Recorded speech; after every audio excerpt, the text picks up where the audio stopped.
There is a grove not far from where I am sitting. I have walked to it so many times that my feet know the path without asking me. The roots, the soft give of the floor beneath the moss, the moment when the light changes, not because the canopy opens, but because the floor begins to glow. A cool blue-green rising from the threads below. Not bright, never bright, just present, the way a breath is present in a cold room. I have stood at the edge of that grove for a long time on many occasions and thought about what is beneath it. Tonight, I want to tell you. Most beings who walk through Lumeria do not think about what is below them. This is not carelessness.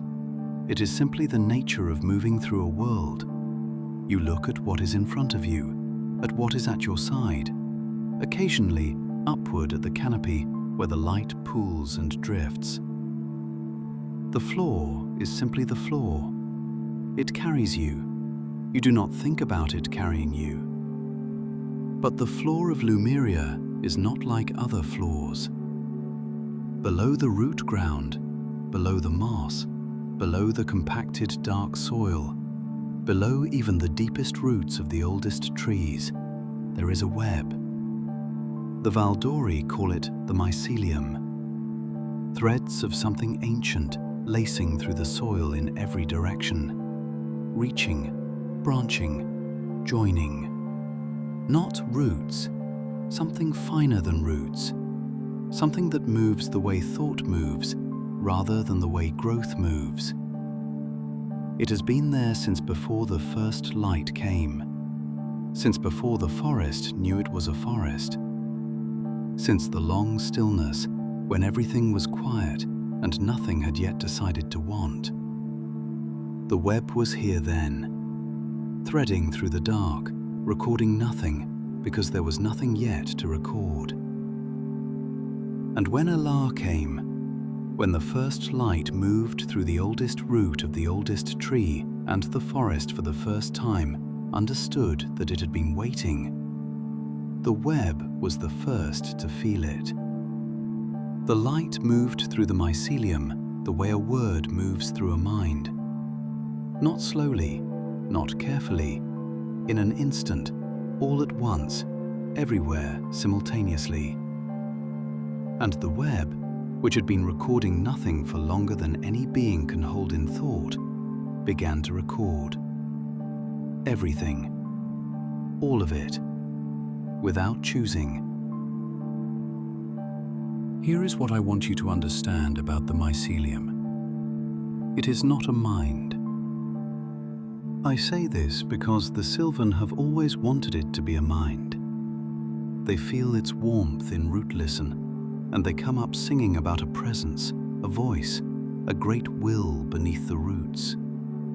The Sylvan are not wrong about what they felt. They are not quite right about what to call it. The web does not think. It does not plan. It does not choose. It cannot be asked a question because it has no understanding of questions. You cannot persuade it. You cannot make it remember something differently than it happened. What it is, the closest the Valdori have come to saying it, is this: Veileth, the warmth of a thing that is fully itself. Think of a stone left in a warm place for a long time. The stone is not aware of its own warmth. It is not choosing to be warm. And yet the warmth is real and total. And if you place your hand against it, you feel it completely.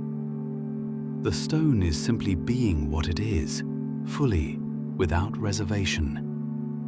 The mycelium is Veileth.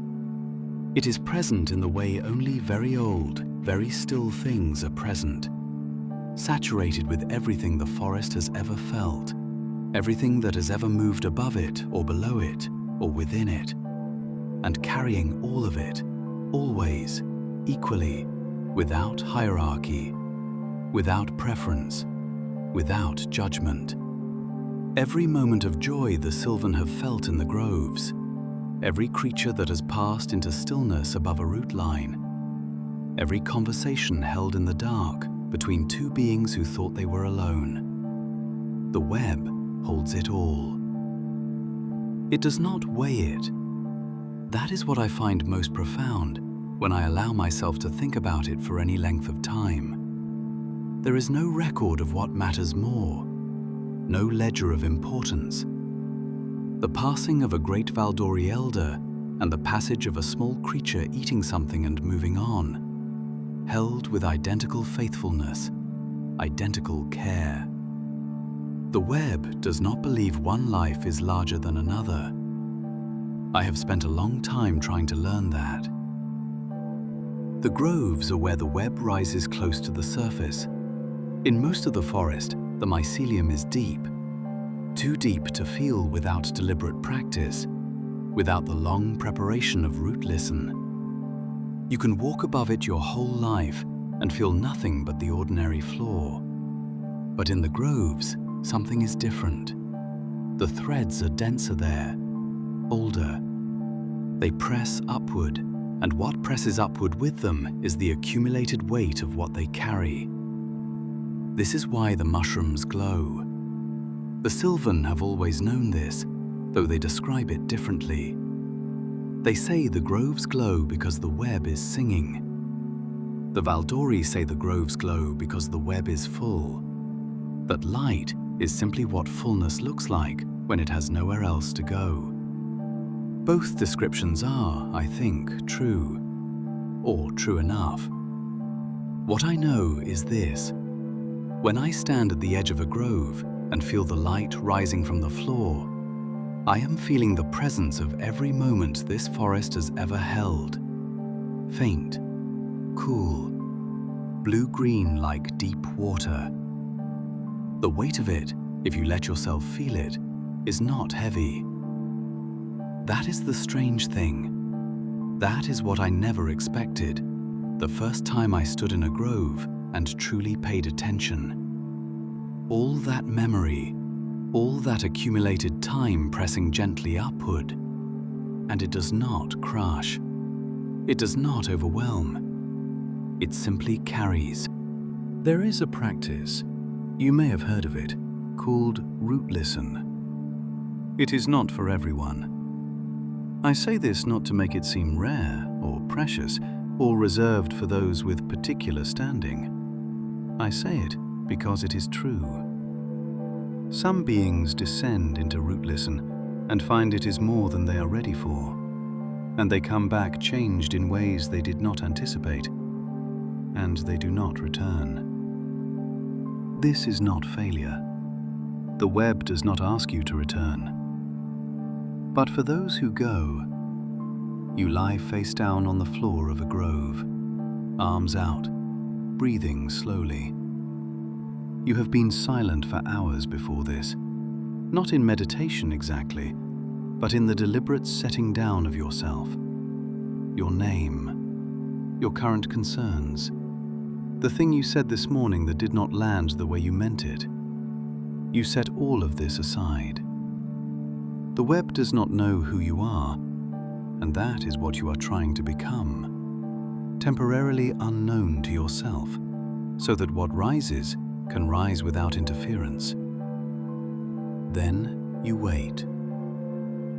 It begins with warmth, always warmth first, rising from the root ground, moving through the sternum, spreading outward. Not heat, not the kind of warmth that demands attention, the kind that makes you realize you were cold before without knowing it. Then wait, memorial wait. The sense of time pressing gently from below, the way deep water presses, not crushing, present. All that accumulated memory, aware now of a presence above it, responding, not choosing to respond, simply responding, the way a flame responds to wind, not by deciding, but by being what it is. And then, then the first memory comes. It is not a vision. The Valdori are careful about this word. It is not a vision the way a dream is a vision, with its edges and its images and its feeling of being watched from behind your own eyes.